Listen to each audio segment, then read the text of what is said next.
नमस्कार, India news Madhya Pradesh Chhattisgarh देख रहे हैं आप। बड़ी बहस मध्य प्रदेश में आपका स्वागत है। मैं हूं आपके साथ पराग गुप्ता।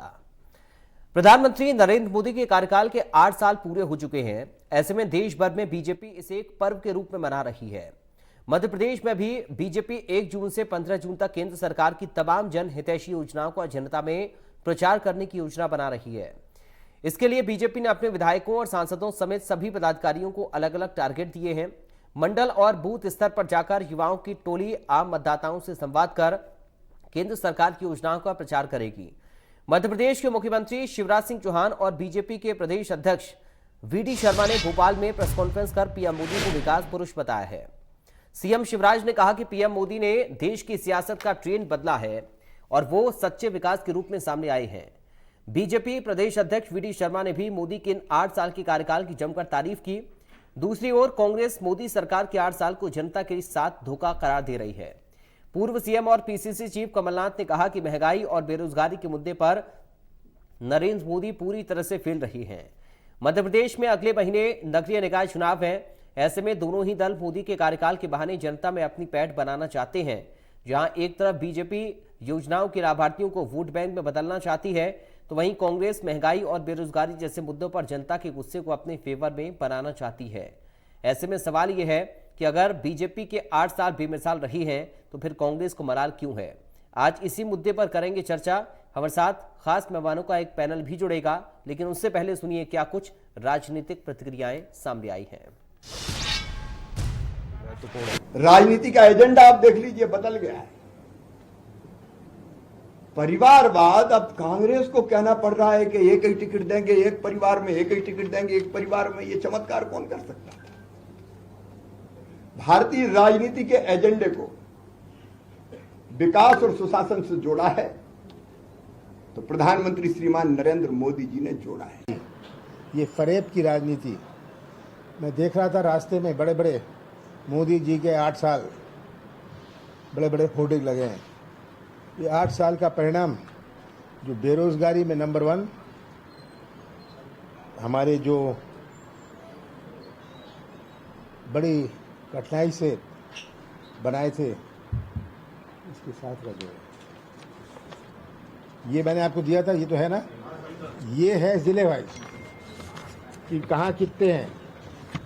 अगर ये कहते हैं, ये कहते तो झूठ है, आप सफाई दे दो कि ये सही है, उनसे मांगिए तो इनका गलत है तो आपका कौन सा सही है, आप वो दे दीजिए सूची, वो सूची पेश कर दें आम जनता में। वो नहीं करेंगे क्योंकि सब बात झूठी, 30% आरक्षण मिलेगा। ये फरेब और झूठ की राजनीति जनता समझ रही है, पहचान रही है। तो आपने सुना मुख्यमंत्री शिवराज सिंह चौहान ने मोदी सरकार के इन 8 सालों की तारीफ की, तो वहीं कमलनाथ ने निशाना साधा और फरेब बताया। 1 जून से लेकर 15 जून तक योजना का प्रचार प्रसार करने की योजना भारतीय जनता पार्टी के नेता बना रही है।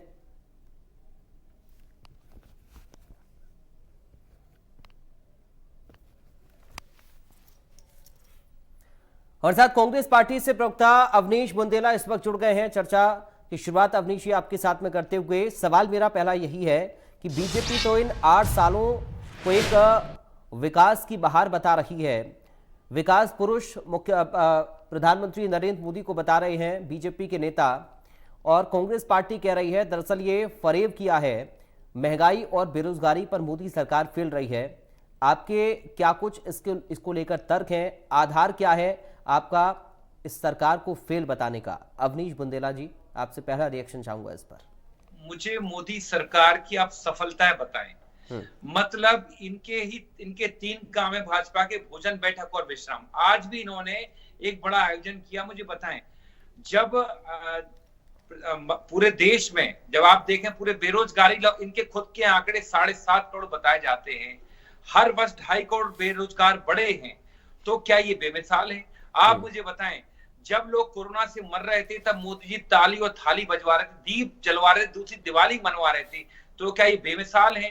जब नोटबंदी को ये अपनी सफलता बता रहे थे और उसको एक बहुत बड़ा ऐतिहासिक फैसला बता रहे थे, काले धन पर सर्जिकल स्ट्राइक बता रहे थे, तो मुझे बताएं उसके बाद नोटबंदी के ऊपर चुनाव क्यों नहीं लड़ा?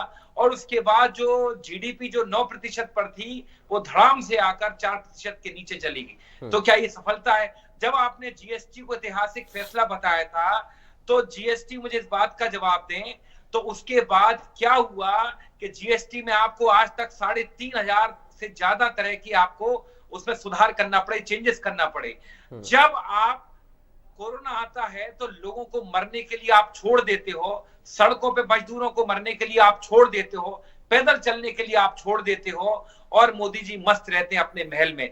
जब जनता परेशान है, जब किसान बॉर्डर पर बैठा रहा, निरंतर पंजाब बॉर्डर पर बैठा रहा लगभग 1 साल से अधिक, और 800 से ज्यादा किसानों ने अपनी जानें गंवाई, उस समय आप अपने फैसले को सही ठहरा रहे थे। जब आपको लगा कि हाँ गड़बड़ हो गया है, तो आप खुद अपनी असफलता को सफलता बनाकर थैंक यू मोदी जी बता रहे हैं। जब देश में निरंतर 7.5 करोड़ से ज्यादा बेरोजगार बढ़ते जा रहे हैं, तब आप अपने लिए सेंट्रल विस्टा 25,000 करोड़ का एक महल बनाते हैं। क्या कारण है, क्या सफलता है, मुझे बताएं। बेरोजगारी आपके समय बढ़ी, रोजगार आप दे नहीं पाए, महिलाओं को सुरक्षा आप दे नहीं पाए, किसानों को आप खेती लाभ का धंधा आप बना नहीं पाए। आप देखें, आपने जो आर्थिक फैसले लिए, आप देख लें आज की हालत है। आर्थिक मुद्दों पे आप मुझे बताएं, एक मोर्चा बताएं आर्थिक जो कि मोदी जी की सफलता हो, और उसके बताएं। देश में आज जो माहौल है, कोई मुद्दों की बात नहीं करता। क्या कभी हमने सोचा था कि हम 125 रुपए प्रति लीटर का पेट्रोल भरवाएंगे? क्या हमने कभी सोचा था कि 1,000 रुपए से ऊपर हम एलपीजी गैस का सिलेंडर लेंगे? क्या हमने कभी सोचा था कि 110 रुपए का हम डीजल भरवाएंगे? नहीं सोचा था। क्या किसी ने कभी सोचा था कि 70 रुपए का प्रति लीटर का जो खाने का तेल था वो 250 में बिकेगा? इसके ऊपर कोई बात नहीं करता। जब भी महंगाई की बात आती है तो हिजाब आ जाता है, 3 तलाक आ जाता है, हिंदू मुस्लिम आ जाता है, ये सारी बातें आती हैं। तो मुझे बताएं, ये मोदी जी की सफलता है क्या? हाँ, ट्रेंड बदला है मोदी जी ने। शिवराज जी बिल्कुल सही कह रहे हैं, बहुत अच्छा ट्रेंड बदला है। ट्रेंड ये बदला है कि अब कोई महंगाई की बात करेगा तो आप उसको देशद्रोही बताएंगे, कोई बेरोजगारी की बात करेगा, रोहित वेमुला जैसे लोगों को आप मरवा देंगे, उनको आप फांसी पर लटका देंगे। तो ये सारी चीजें बड़ी, छात्रों की आप आवाज दबाएंगे, तो ये सारी चीजें बड़ी हैं। इसलिए आप तो मुझे बताएं, मुझे भाजपा के नेता एक सफलता बता दें अपनी, कि आर्थिक मुद्दों पर मोदी जी ने ये किया है। किसान परेशान, छात्र परेशान, रोजगार है नहीं है। आप देखें सड़कों के हाल बेहाल हैं। आप ट्रेनों की हालत देख लें, ट्रेनों की किराए 4 गुने हो चुके हैं। जो प्लेटफॉर्म टिकट 5 रुपए का हुआ करता था, 50-50 रुपए का हो गया। एयरलाइंस बिक गई। जिस एयरलाइंस को नेहरू जी ने टाटा से लेकर इंडियन एयरलाइंस बनाया था, आज आपने उसको वापस मोदी जी ने बेच दिया, फिर से टाटा को दे दिया। बैंकें बिक गई। एलआईसी कभी हमने सोचा नहीं था कि एलआईसी बिकेगा। आप मोदी जी मुझे बताएं किस सफलता की बात कर रहे हैं? ऑटोमोबाइल इंडस्ट्री ऑलमोस्ट खत्म हो चुकी है। कितनी सारी कंपनी आज बंद करके इंडिया छोड़कर जा चुकी हैं। आप इसको सफलता कह सकते हैं? बड़ा मास्टर स्ट्रोक मारा है मोदी जी ने। अभी शिवराज जी बताएं कि मास्टर स्ट्रोक क्या है। चलिए, हमारे साथ आशीष अग्रवाल जुड़ गए हैं, भारतीय जनता पार्टी से प्रवक्ता। आशीष, आपका स्वागत है। कैसे बदला राजनीति का एजेंडा इन 8 सालों में? कांग्रेस इसे धोखा बता रही है, बदलाव क्या कुछ हुआ है? आशीष जी। देखिए, एजेंडा तो सबसे पहले ऐसा बदला कि 2014 तक जिनको इस देश की राजनीति जिनके बिना सोची नहीं जा सकती थी, जिनके बिना कल्पना नहीं की जा सकती थी, वो नकली गांधी असली नेहरू परिवार आज सड़क की छान रहा है। और कांग्रेस का इतना बुरा हाल हो गया है कि जो पार्टी कभी 400 सीटों पर होती थी लोकसभा में, वो आज 40 पर सिमट गई। आप बताओ आपने क्या किया आशीष जी? चलिए अवनीश जी, एक बार आशीष जी अपना पहला कमेंट पूरा कर लें, उसके बाद में आऊंगा आपके पास, थोड़ा सा रुक जाइए। आप बताओ आर्थिक मुद्दों पर आपने क्या किया? ये कांग्रेसियों की नई ट्रेनिंग है। अवनीश जी प्लीज, कांग्रेसियों की नई ट्रेनिंग है। सुनिए ना, होगा मुझे बताओ आर्थिक मुद्दों पर आपने क्या किया? अवनीश जी एक बार पहले राहुल को सुन तो लीजिए सर। अवनीश जी प्लीज, दरख्वास्त कर रहा हूँ आपसे सर। अवनीश बुंदेला जी, पहला राउंड एक बार कंप्लीट होने दीजिए, उसके बाद इंटरप्ट कर लीजिएगा। कांग्रेस का छोड़ो आशीष जी, आप अपनी बात करो। कांग्रेस का छोड़ो, कांग्रेस का क्या होगा? आप अपनी बात करो, सारे मुद्दों पे बताऊंगा। सुनिए, चलिए अवनीश एक बार मौका तो दीजिए आशीष जी को बोलने का। अरे ये लेने के कोई बात इनकी आवाज डाउन कर हिंदू, दीजिए। मुस्लिम, ये कांग्रेसियों का कुतर्की स्टाइल है। विपक्ष चलिए की ठीक है, आवाज आप को पर्सनल ऐसा मत होइए सर, आशीष मुद्दों पर आइए नहीं प्लीज। होते तो ये चिढ़ने लगते हैं। प्लीज प्लीज सर, देखिए ऐसे ऐसे समय खराब हो रहा है। अवनीश जी प्लीज दरख्वास्त कर रहा हूं, थोड़ा सा रुक जाइए, एक बार पहला राउंड क्लियर हो जाए, उसके बाद आप इंटरप्ट कर लीजिएगा। आशीष को एक बार बोलने दीजिए, समझिए, देखें तो सही आखिर बोल क्या रहे हैं, तथ्य क्या रख रहे हैं। आशीष बोलिए, कंप्लीट करिए आप। देखिए 2014 में जब इस देश में राजनीतिक विश्वसनीयता का अभाव था, पॉलिटिक्स में क्राइसिस ऑफ क्रेडिबिलिटी था, कांग्रेस जो राजनीति करती थी वो 3 मुख्य स्तंभों पर टिकी होती थी, जातिवाद, परिवारवाद और तुष्टीकरण। और इन तीनों स्तंभों को नकारते हुए विकासवाद और राष्ट्रवाद की जो राजनीति हुई, उसका परिणाम ये हुआ कि जिन जिन चीजों पे ये उल्हाना दे रहे हैं, पूरा विश्व उन चीजों को स्वीकारता है। इन्होंने बात की कोरोना की। अभी रिसेंटली एक WHO का बयान आया जिसमें भारत के कोरोना मैनेजमेंट की भूरी भूरी प्रशंसा की गई और चाइना को कोरोना के मिसमैनेजमेंट के लिए जिम्मेदार डाला गया। इस विश्व का सबसे बड़ा टीकाकरण अभियान सबसे तेज गति से अगर कहीं चला, जिसमें लगभग 200 करोड़ टीके लग चुके हैं, वो भारत में चला। आपने कहा कि आर्थिक मोर्चे पे क्या हुआ, तो देखिए जीएसटी का जिस तरीके से पालन हुआ और जो जीएसटी हर महीने लगातार रिकॉर्ड पार कर रहा है, 1,55,000 करोड़ का जो रिकॉर्ड पार हुआ, वो दर्शाता है कि जीएसटी की दिशा ठीक है और इकोनॉमी की दशा ठीक है। लेकिन वो तो कह रहे हैं ना कि आप ठीक तरीके से लागू नहीं कर पाए और इसलिए आपको बार बार उसके रेटों में बार बार रिवाइज उसको करना पड़ता है। देखिए ये कैलिब्रेशन है, ये सुधार है किसी भी सिस्टम को लाने के बाद। और आप क्या उम्मीद करते हैं कि कांग्रेसी राहुल गांधी के अमेठी से हारने के बाद भी भारतीय जनता पार्टी की प्रशंसा करेंगे? कांग्रेस मध्य प्रदेश में जिस तरीके से उपचुनावों में हार मिल रही है, उसके बाद भी प्रशंसा करेंगे? तो कांग्रेस तो कहेगी। परंतु इस लोकतंत्र में जिसको असल अधिकार है, जनता दोनों हाथ खोल के भारतीय जनता पार्टी की सरकारों का समर्थन कर रही है। ठीक है, एक सवाल और है मेरा आशीष आपसे, उसके बाद अवनीश मैं आपके पास आ रहा हूँ। ठीक है अवनीश आपके पास आ रहा हूँ, एक सवाल और है आशीष। अवनीश जी को बहुत लंबा समय मिला, आपने मुझसे 8 साल का समय पूछा, वो बीच में चिल्लाते रहे, फिर ऐसे कैसे होगा? नहीं आप सुनिए ना, आप बोलिए सर, अपनी बात को रख लीजिए। मेरा एक सवाल है, आप उसमें जोड़ लीजिए उसको। मेरा सवाल ये है कि अगर इन 8 सालों में आप अच्छे विकास का दावा कर रहे हैं, या फिर कांग्रेस पार्टी जो कह रही है कि आप 2014 में अच्छे दिन का वादा करके आए थे और जब आपको सत्ता मिली तब आपने वो काम नहीं किया जो इन 8 सालों में आपको करना चाहिए था, क्यों कांग्रेस पार्टी को प्रेस कॉन्फ्रेंस करके कहना पड़ रहा है कि दरअसल गरीबों के अच्छे दिन की बात कही थी तो अमीरों के अच्छे दिन आ गए हैं? महंगाई और बेरोजगारी पर कांग्रेस पार्टी आपको घेर रही है, आखिर क्यों ये सवाल कांग्रेस पार्टी उठा रही है कि आप गरीबों के अच्छे दिन नहीं ला पाए हैं? देखिए कांग्रेस पार्टी इसलिए सवाल उठा रही है क्योंकि राहुल गांधी के बुरे दिन आ गए, क्योंकि कमलनाथ के बुरे दिन आ गए।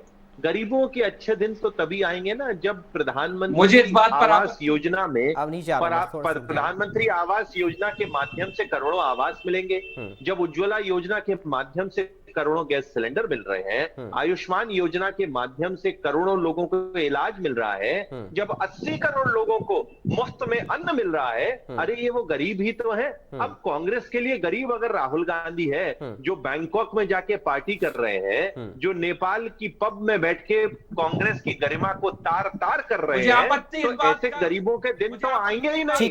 अरे ये कमलनाथ है जो टोपी पहनते थे और एक थाली में बैठ के ठीक है आशीष जी, थाली में बैठ के बिरयानी उड़ाते थे। आज इनको भगवान श्री राम के मंदिर पे जाना पड़ रहा है।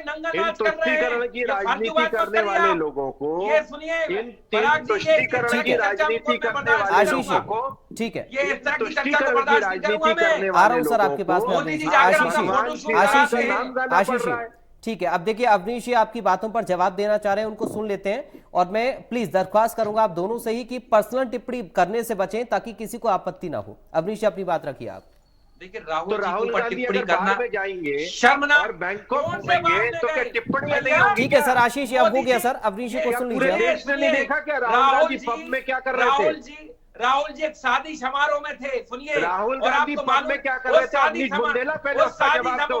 कोई पब में नहीं थे। राहुल गांधी ठीक है सर, अब राहुल गांधी को लेकर डिबेट थोड़ी ना आयोजित की हमने सर। अवनीश जी, आशीष जी, प्लीज अब राहुल गांधी पर चर्चा बंद करिए सर और 8 सालों पर आइए प्लीज। निम्न स्तर की डिबेट का जवाब प्लीज सर, प्लीज देखिए ऐसे समय खराब कर रहे हैं आप लोग और कुछ नहीं हो रहा है। ये डिबेट को इस तरीके नहीं ये डिबेट को खराब करने की शुरुआत आप मैंने तो नहीं मुझे की। बताएं, 15 लाख दे दिया आपने जनता को।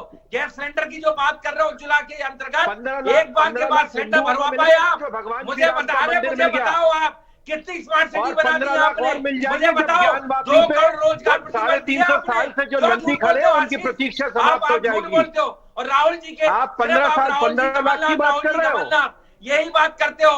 अरे और कांग्रेस लुट गई। मोदी बरमूडा पहन के समुद्र के किनारे नाचता है, फोटो सेशन कराता है। अब देखिए, अब आप स्तर देखिए, बरमूडा पहनकर घूमता है मोदी। मानसिक दिवालियापन, आप चट्टी में बौद्धिक दिवालियापन का स्तर देखिए आप अवनीश बुंदेला का।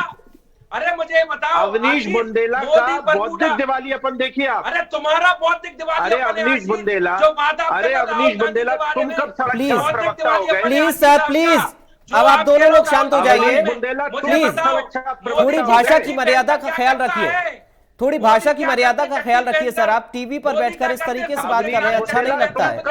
प्लीज आशीष जी और अवनीश जी, मैं दोनों से दरख्वास्त कर रहा हूँ, थोड़ा शांत हो जाइए, धैर्य रखिए सर। अरे जो ठीक है, अवनीश जी, आशीष जी, प्लीज प्लीज मेरी दोनों से अपील है सर, सर दोनों से अपील है, प्लीज प्लीज प्रधानमंत्री का जो अपमान कर रहा है, इस देश के प्रधानमंत्री के अवनीश जी, प्लीज कर रहा है सर, बिना प्रमाण के उसका कार्य से ऊपर है।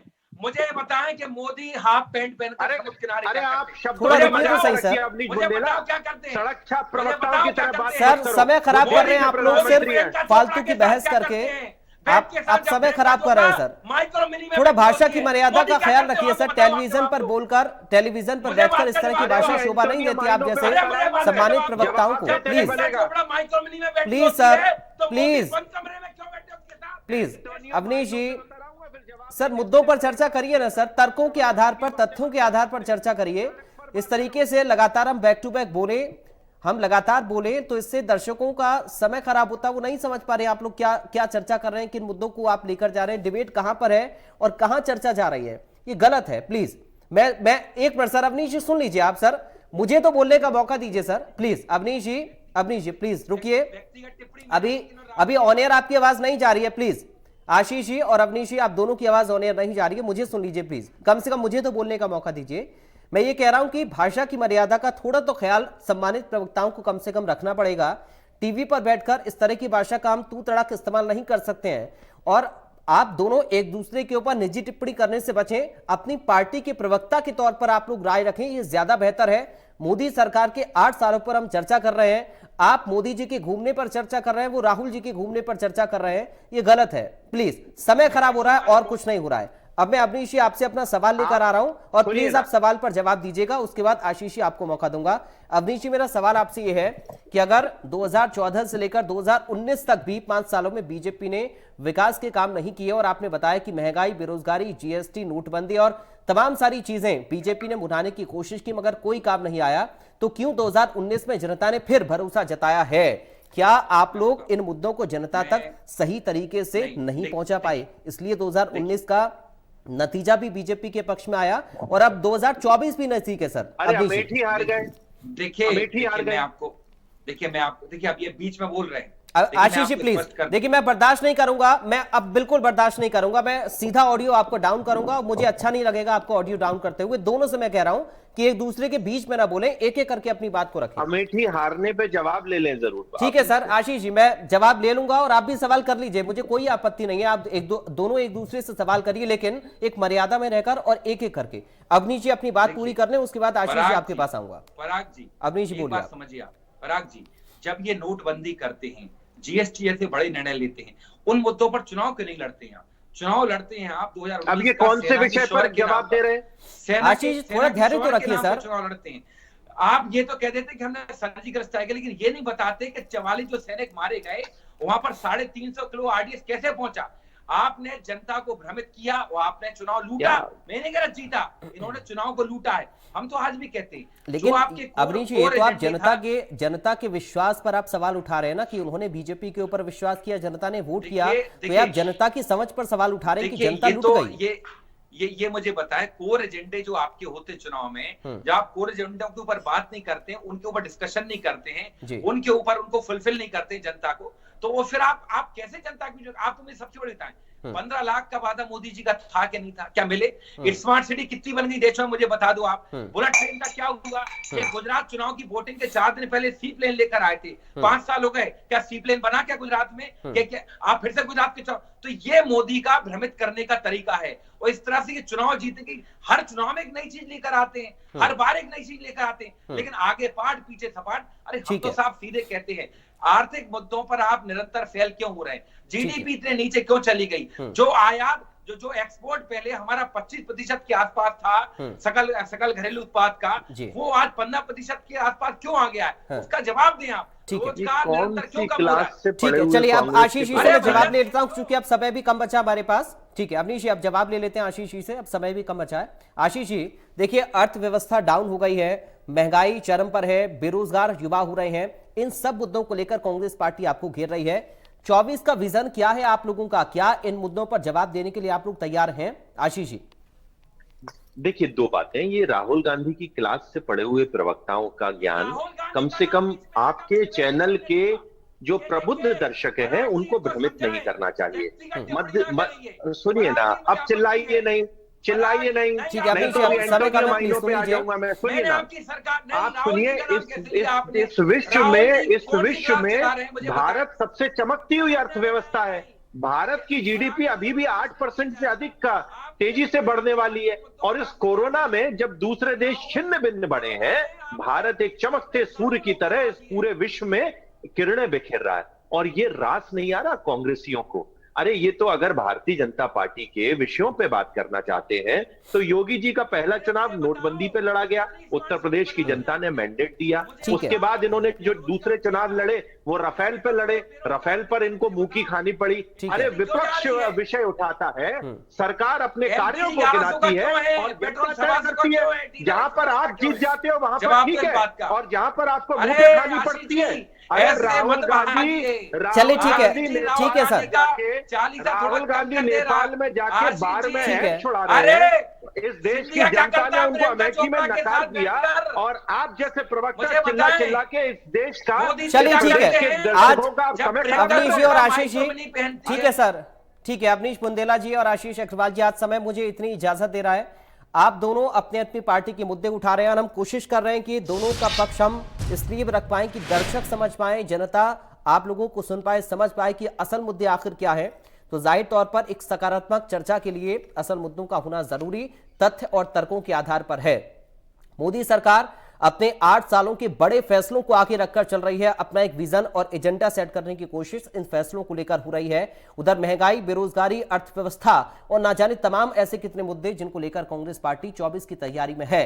लेकिन आने वाला भविष्य क्या होगा दोनों पार्टियों का 24 में, और आगे की दिशा कैसे तय होगी, इन मुद्दों के आधार पर दोनों पार्टियों की क्या विजन दोनों पार्टियों का है, या आपसे कुछ ही दिन बाद आप ग्राउंड पर देखना भी शुरू कर देंगे 2024 की तैयारी के लिहाज से। फिलहाल बड़ी बहस से मुझे दीजिए इजाजत, बाकी खबरों के लिए आप देखते रहिए इंडिया न्यूज।